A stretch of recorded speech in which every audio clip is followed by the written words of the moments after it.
Do birds suddenly appear every time you are near? Just like me, they long to be close to you. Hello, everybody. Dr. Willie Jolley. This is Dee. We're the authors for those who are new and for those who are old. We're the authors of the book Make Love, Make Money, Make It Last, 10 Secrets to Shape a Great Marriage. A book built on principles that help marriages to prosper, do better, be better. I think it's not just help marriages be better, but if you're thinking about it, it's a great book to read. It is a great book. It's good in terms of relationships. The principles will help any and everybody.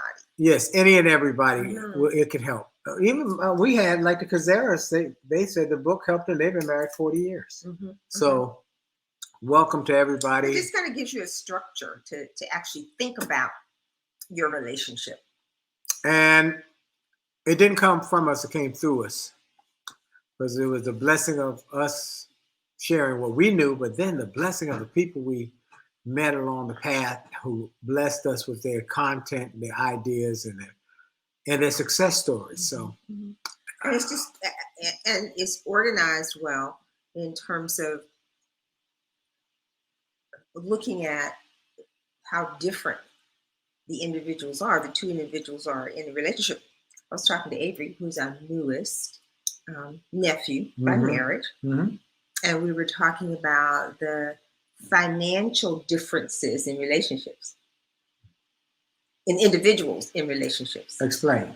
In terms of, he was saying before he married my niece, he had been dating this young lady, and he was thinking about, well, I wonder if we're financially on the same page. He discovered they were just like, it was like two left shoes. Wow. And we were talking about, you don't have to be the same. Like, I'm financially agnostic, like really no clue. You're cheap, And so we talk about and come together as to how we're going to look at our finances, how we're going to do the budget and those kinds of things. I'm frugal. Okay, dear. You're frugal. Not cheap. You're frugal. Thank you. But we have mutual. I am cheap. I don't have a problem with that. But we have mutual respect for each other, and we work it through together. Except when I want to buy you something. If I didn't care, I didn't care. You don't know nothing about that thing. No, dear. That's the ink spots. Bill somebody in the ink spot. If I didn't care. And that's what they did. You have to show the ring. Why did they do that? If I didn't care, you wouldn't have brought a ring. Right. And it was when you show your ring, you got to sing that song. If I didn't care. Anyway, welcome everybody. We're going to talk about something that has come across our desk. We want to encourage people to do a few things. One, go to Linda and Jagray Kazera. We just talked about y'all. But go to JolleyMarriage.com and watch our TED Talk. A couple doing a TED Talk. Yep. And it's continuing to get views, and we want you to share it with everybody in your network. So watch that. JolleyMarriage.com. It's a great way to discuss differences. Yeah. And then JolleyMarriage.com for a free chapter from the marriage book.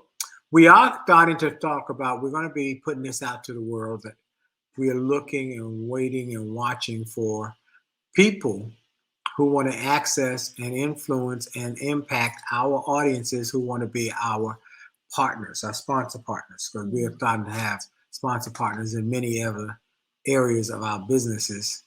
And so if you have somebody who tell them to contact us at williejolly.com or winwithwillie.com uses the best website, winwithwillie.com. They can get access to us. Then, so we got the TED Talk, we got the sponsors coming up, and then we want to also take a moment to thank all of you for your kind comments when you see us on the street, you see us on events, you see us at events around DC and around the country, and you say, I watch your show. That encourages us that this is not a waste of our time to do this every Monday night. We haven't missed a Monday night in over 4 years. We had a couple of pre-recorded ones. We had some pre-recorded, but we haven't missed having a new show up. So I think that if I had one of the clap machine, that bomb, bomb, bomb, bomb, bomb, I do that because that says a lot about our dedication and our commitment. That's why we want people to get the book because we're committed to this. Okay, and so JolleyMarriage.com. When you get the book, get 2 copies, one for you and one for your significant other. We're committed to improving relationships. Yeah, relationships. Yeah, because while it was written focused on marriage, but it's beneficial if you've never been married, if you're not even in a relationship and you're thinking about it, what does that really look like? Yeah. What are some of the challenges, and how do you actually deal with it? How do you effectively deal with a partner? Right. And one of the things we want people to know is that when you read the book, you'll see our different personalities, our different perspectives on the same issue or same topic or same principle. We give you the 10 principles, but we blend nicely. Yeah, we don't always agree though. No, we don't always agree. Because you're right all the time. Yes. Yeah. Now that's a put on that. That's a put on. Okay. Let's get to topic. All right. Greg and Linda for a home. That's good. Y'all are home for a weekend. That's good. Okay. Okay. No rain. Supposed to be a beautiful week. Okay, let's talk about this. All right, give the topic. Have a conversation. Mm-hmm. With a gentleman. Well, you have to. It really is. His coach. Well, but that's I don't want to go into detail because that might identify. Okay. We never identify who the people are. We're sharing their story. Person. For the greater good of many. Right. Was married. 2 boys. And left his children and his wife to seek fame and fortune. Now, we want you to be rich. I want you to be wealthy. I want you to make money. But it's important, in my estimation, that you have your life prioritized correctly. Anyway, his marriage dissolved. He got remarried. That dissolved because of priorities. So he's leaving the boys, giving them to the mother, and he goes off to seek riches. And we've heard of husbands over the years leaving the marriage or leaving the family, deserting. He's not deserting. He just put them on the back burner. All right. So the question for tonight is, and you've been struggling with this because you're actually I'm involved in. Right. Okay. Yeah, I know I have some coaching and some mentoring and things that we do. So, is your spouse a priority in your life? And how do you know? Or is your spouse and kids a priority? Right. And how do you know that? And how do you know? And you had 3 questions. I asked them for not 3 questions. I said, what are the 3 most important things in your life? Mm-hmm. List them in order of importance. 1, 2, and 3. 1, 2, and 3. Mm-hmm. And he said, God was number 1. I said, good. And then he said, speaking and doing what I do and making money and being rich and famous. That was number 2. Number 2. Okay. Number 3 was providing for my kids. Providing. He used that word, providing.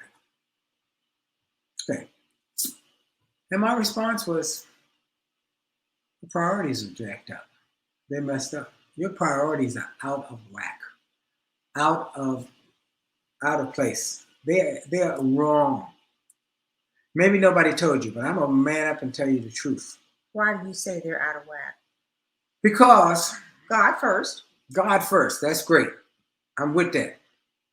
But if you look at successful people who also have great families, they always place their families next to God. Joe Gibbs won the Super Bowl, multiple Super Bowls. One has a racing team. He has made it absolutely clear. God first, family second, career, and all that other things third. Tony Dungy, my dear friend, we do a weekly Bible study. God first, family second, career. And what that does is you look back at 30 years afterwards, after they made that commitment. They've had success in business, but they've got a family that's good. That's not drama-full. That you say a family that surrounds them. Surrounds them, that's loving. And so, which is really the legacy. Yes. And so, yet you got families where one of the spouse makes their career a priority over the family. And you see drama. So why don't you tell me, I know you've done some studying, because that's who you are. Go ahead. I said, what are some signs? Oh, let me tell you what my 3 priorities are. Okay. Before, and I shared this, my conversation. God first, family second, everything else third, career.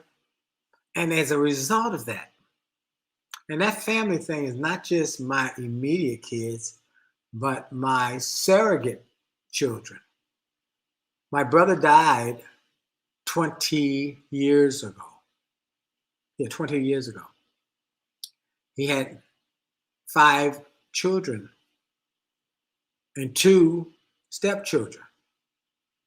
Those 5 children, I've not missed a graduation. I have not missed a wedding. I've not missed a special occasion. And they're all over the country because I made a commitment. And I believe my brother would have made the same commitment if I had died first. So, because we had the same principles, the value set. God first, family, that's immediate and extended. Then career. So, I think it's important that we share that. Okay, 7. Go ahead, D. What do you? Okay. So just so what does that mean in terms of? I think my family. So I'm saying I think my family is a priority. I just have to work 15, 20 hours a day because I'm the primary breadwinner. And you're saying this person? If a person that can be said, I am. You didn't clarify that because you made it sound like you were saying it. Start again. It can be said. It could be said. That family is a priority.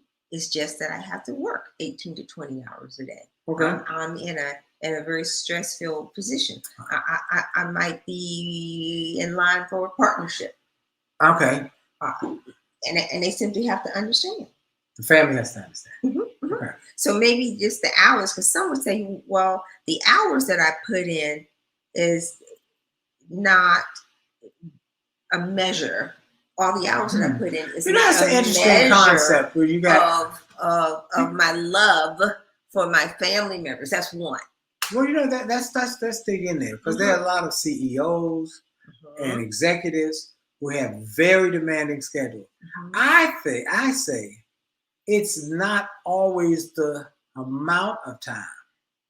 It's the intensity and the intentionality of the time. So then it's the quality over the quantity. Yes, the quality. Okay, so here's some signs. Okay. From a variety of sources. This is like a compilation of a list.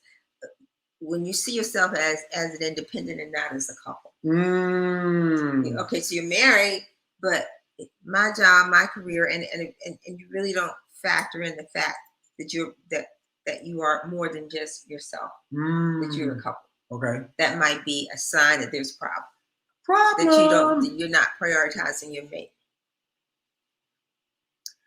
you think that neither partner should have to look after the other. And try to understand each other's feelings. To look after. Like be helpful. Like, oh, okay, I'll pick your clothes up from the cleaner. Oh, I'll cook dinner tonight. Or let's go out to eat because it's so busy. These are signs that your spouse or partner does not make you a priority. Right. When you're not supportive. I'm overworked. I'm late. I didn't have time to pick up something. No problem. I'll get it for you. When you're not thinking about the other person in terms of how to be helpful. I think that relies, right? Go back to number one, which is you see themselves as an individual, not as a couple, or don't think of yourself. Oh, look, our new nephew yesterday said, we were at a party last night, and our new nephew, who she just mentioned, married her niece, our niece, said to me, I said, how you feel being married? He said, well, we've been dating so long, I feel like I've been married. He said, except when people ask me to do something, now I say, I got to see what my wife says. I got to see what I got to talk to my wife. I said, smart man. Smart man. That's it. Smart man. That's good. Yeah, it is. Okay. Leave your partner to face distress alone without offering relief or protection. When they're going through that, you don't take the time to say, what can I do? Even if it's a ministry of presence. I think empathy is the word there. How you doing? I feel for you. It might be something you can't do.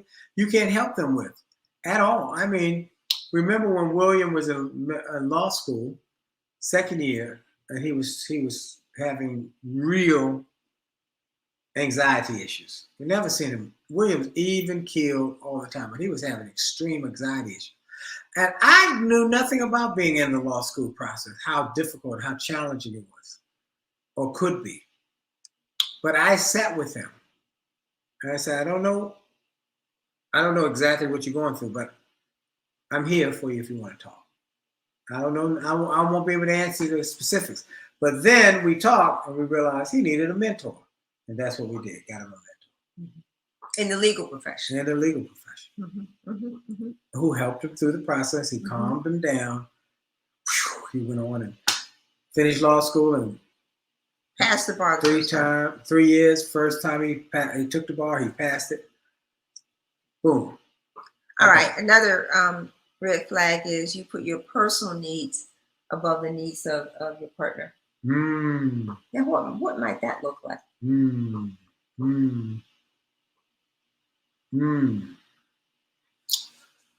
Personal needs over the needs of the partner.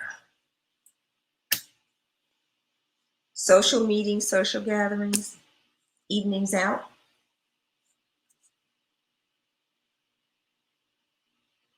All I can think of is how many women are sports widows. I'm not a sports widow. No. I say, you want to go to occasionally I'll go to get a ticket to go to the games. Yeah, she don't want to go. I'll take my son. But when we're home, we watch the game together. She's not interested, but she'll be around here. I'll be watching you. I'll be around somewhere. What was that? Was it a touchdown? Was yeah, it a basket? What? She'll ask a question about it. It's just being together. Right. Enjoying each other's company. You let a competing person, task, or thing take priority over your partner. Okay. Ooh, that's a big one. Let a competing person, task, or thing be more important than your partner. We've had people say. Then that's what happened. That would be the case really with the person that you're trying to help. Yes. That career was more important than their partner. It was obvious and stated obvious. You can plan your career like, okay, I want to go back to school. What does that look like? How does that impact the family? Which is what I did, when I went back to get my doctorate. Yeah. Or I want to change careers and I want to do something that would bring in less money. Let's figure out how we can make that happen. I didn't do that. Okay. I didn't want to make out less. I'm saying to you, I didn't do that. I wanted to make more money. But I was going to say until you said less money, I'm going to change careers. I don't know how we're going to make money yet, but I believe we're going to do it. And you said, let's do it. Think about the people who said, no, you can't do that. Somebody wants to get in the Secret Service. We did have that. Okay, somebody wants to get in the Secret Service. Yes, that did happen. It didn't go well. And said, for me to get into the Secret Service, I need to go away for 3 months to a training program. Not happy. Not having it. Was not supportive. And not supportive. And saying, no, I don't want you to do it. No, you leave me here with these kids. No, but that was his dream, his goal. Which she knew about before they got married. Well, probably, but maybe he hadn't said he wanted to go into the intensity, the next level of Secret Service. So she might not have known that. But here's the thing. It did not help solidify their marriage. It helped. All of that. That was a communicate helped to tear it apart, because letting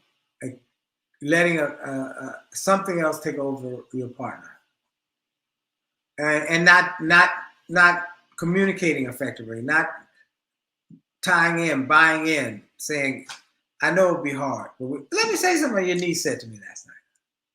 I said, where y'all living? She said, we're living with our parents. Because what we're doing is we're going to stack our money. Now, did she tell you why, though? She said, we're going to stack our money because he's going to law school. We don't know where he's going to get in. Mm-hmm. And wherever he gets in, we got to go there. Mm-hmm. And when we go there, he has to go full time. I can work. So she basically said, I'll put him through law school. Mm-hmm. I'm willing to do that. If we stack our money to have the money for him to pay for law school. Right. Okay? Mm-hmm. That's teamwork. Teamwork. Make the dream work. Come on now. So this is, folks, is your spouse your priority? That's a quick question. But are you willing to not do your own thing, but do the couple's thing? What's the best thing for your relationship? And that you look after each other. You look after each other. Let's go to the opposite of each other. That you think, oh, no. Mm-hmm. Come on, you're going too far. What? You're going too far. What, honey? You're going too far. Mm-hmm. All right. You see this as a couple. We are in this together. We're in it to win it together. That we look after each other, needs, thoughts, feelings. That when you got distress, I got distress. When you hurting, I'm hurting. You don't let anything, competing person, friend, family, anything get between us. We in this together. We in the foxhole together. We talked about that last week. Number 5. We did that one. I know, but what's the opposite of that? Put our needs first rather than my individual need. Right. My wants and needs. It's our needs. What do we want? Or what do you want? Act on the idea, you do your thing, I'll do my thing. No. You're not. I told her one time, she said, I'm going, how about, what would happen if I went on vacation by myself? I said, where are we going? Now, what that does is that makes your partner feel secure. Let's see. I can't quite see that second word. But anyone does not, if anyone does not provide for his relatives and especially for members of his household, he has denied the faith and is worse than an unbeliever. That's right. That's what 1 Timothy says, that in 5 and 8 said he is, if you don't take care of your family, your responsibility, you are worse than an unbeliever. That's right. And thank you for that, Kelvin. Yes, Tom. We have to be careful that we understand what does it mean to take care, because sometimes just the providing of the money. Well, that guy said last night he was providing. But what about providing the emotional support? So it's 2 parts of it, but that's part of it. Yes. But it's the providing the emotional support, the time, the quality, the sitting on the lap, talking. Those are things that we did with William. I remember a guy came to me when William was an infant. I went to see Fred Price speak at the DC Convention Center, and William was in the carriage. I took him with me. And somebody came and said, "You brought your baby." I said, "Yeah." I wanted to see him, but he's coming with me. And as he grew up, we went everywhere. I remember the wedding that was told. The lady said it's an adults only wedding. I said, "It's okay, we won't go." But I was supposed to sing, and I said, "You want me to sing? Well, my son comes with us wherever we go." And they had to I think the issue acquiesce was, because I was singing, but they said at the end he was so well behaved. That's what I was going to say. The issue was their image of little kids running around and acting crazy. Yes, undisciplined, unruly, undisciplined. Just all of no. He sat there with his little short shorts on and a little suit on, and didn't say a word. He may have had a little book or something. Didn't say a word. Because we had taken him places. He was used to going to places where he would be with adults. Folks, we made that a priority. He's a priority. Okay, so here's the problem. We developed our family. So here's the last one that's the problem. When you know that your spouse is not a priority, when they say, if it's good for me, then you need to be okay with it. That's not a priority person. A priority person would do the opposite of this. We live by the rule. If it's good for me and it's good for you, then we are good together. But if it's good for me and it's not good for you, then it's not good for the relationship. It's not good for us. That ain't gonna work. Senior Terrence, thank you for coming. Let's see. I can't. It's all jumbled up on there tonight. I can't see it. But thank you. All right. So, folks, this is a major point, and here's what I told the gentleman in our coaching. I said, my man, you gotta fix this because it's gonna come back to bite you. How did you give? What suggestions did you told give him first for fixing it? Write a letter to the mother of his sons. They're divorced now, but start developing a relationship. You gotta because they have art with each other. Correct. So they have art with each other. Start working, which is going to affect how the boys see him. Right. Because the mother has their ear. Right. Second thing is I told him to do is make a point to go to those boys and say, sons, if I have to live down the street from y'all in an apartment, I'm gonna be for you. You come see me every day. Say, nothing is more important than those boys. I know that y'all have art, you and the mother.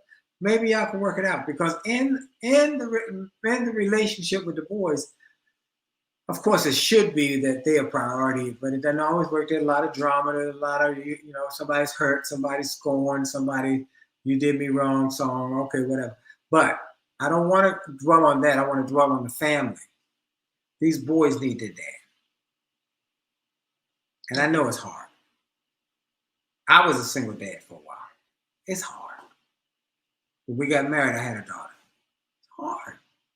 But I talked with my daughter's mother, and we worked it out, and we got on the same page. And then one time we weren't on the same page, but we got on the same page. But we had to just talk. And once you had to be willing to talk. We had to get, Terrence says 100 right on the target. That's it. All right. Thank you, Terrence. So, folks, our time is up. Wow. Every week it goes so quickly. We're just getting started. But here's a sign that your relationship is on the right track. Okay. Great, read them. All right.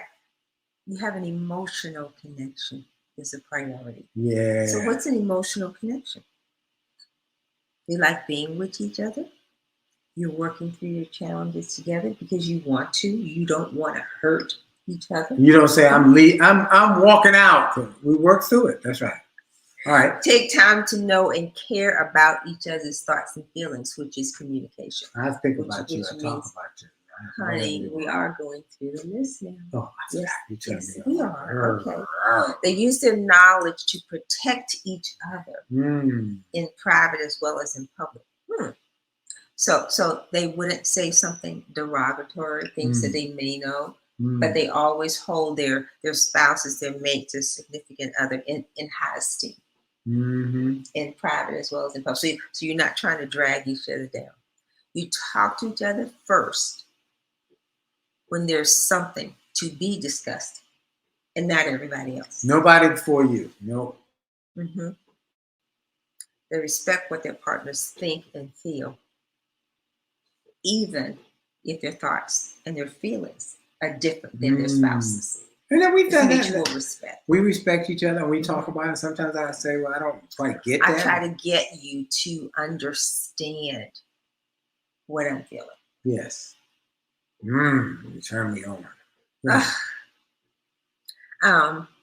Act on the idea, I will never leave you alone in distress, frighten you, or hurt you. On purpose. Ooh, that's a big one. We were at a wedding. Yeah. We were at good. Yeah, and the wedding was the celebrant. Oh, that's a fancy word. You mean the preacher? The preacher. Celebrant. Celebrant that. That's a theological term. Oh, thank you, dear. Said, read that pad after me, husband. I may cause you pain. I may cause you pain in our marriage. But is it intentional? He said, no, never intentional. I may hurt your feelings sometimes. He said, maybe. But is it intentional? No. I may make you sad sometimes. But is that intentional? Wow. Woo. Come on now, Terrence said, give me a dollar bill to need to wipe his eyes. With a dollar bill. Right. He is so outrageous. It may hurt your feelings, but it's not on purpose. So that's good, deal. Okay, the last one. Time is up. Make a pact. Spoken or unspoken? Our relationship comes first. Before my need to be right. Or what other people want. Or other person, place, or thing is in my life. The relationship comes first. Nothing is more important except our relationship in God. God first, family second, career and everything else third. Boom. Folks, you do that, listen to me. Just take wise counsel. Calvin Thomas's idea. Read that one. My wife and I married each other because my wife and I married each other because not because we loved each other. We married each other because we trusted each other. We didn't have to worry about love because God is love. Amen, Calvin Thomas. What a great way to end. What a great way to end the show tonight. I love that. Thank you, Calvin Thomas, for your comments. For Senior Terrence, you know you are our man. Victoria, all the people who have sent us comments tonight, and then all the people who watch online, who come up and say, I watch you every week, I just don't say anything. We want to thank you. You can say something if you like, but we just thank you.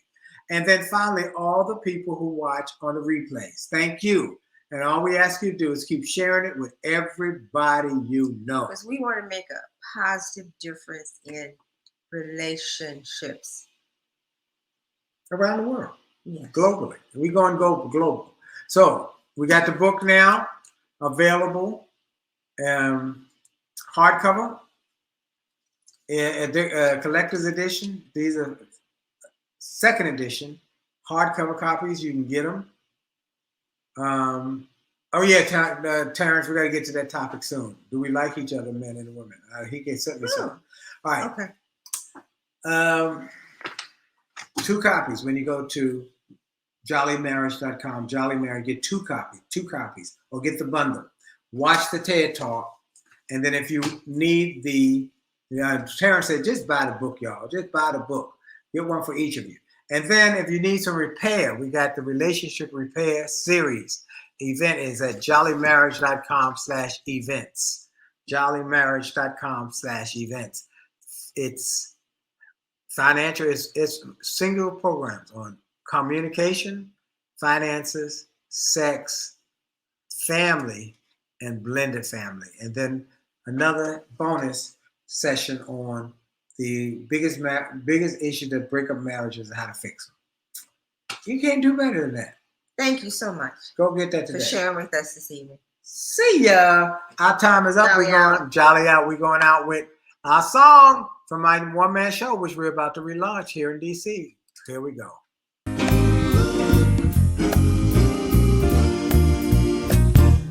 Why do birds suddenly appear every time you are near? Just like me, they long to be close to you.